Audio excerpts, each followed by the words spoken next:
Hello everybody, welcome back to my channel. Today I'm here with another review video. I know I'm on this kick of like reviews, but then we're gonna go back into some like other videos.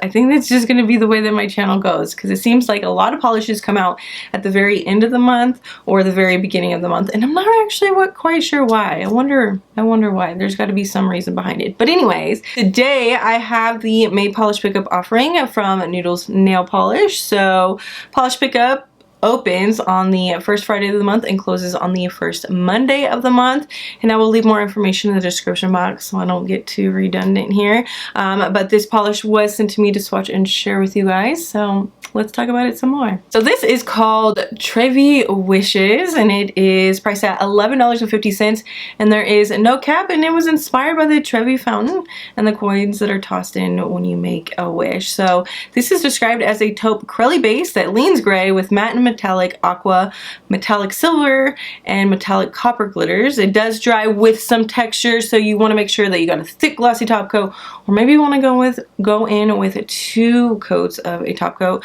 so you can really smooth out those glitters. I will say though, colors like this look so good matte, which, oh my gosh, I made a fatal mistake and I did not apply a matte top coat on this, but I promise you these colors look fantastic matte. I built this one up in 2 coats. It does, it does need top coat for that shine, and removal will be difficult because it has a ton of glitter. So again, this is going to be releasing on the first Friday of May, which is May 6th, and then the last day to purchase it is May 9th, which is that following Monday. So I'm going to leave more information in the description box so you guys can read it. I feel like I understand things a little bit better when I can read them instead of when they're said to me, so I'm gonna do you guys that favor. And that'll be it for me today. I hope you guys enjoyed this video. Let me know what you want to see next, and I will see you in my next one. Bye!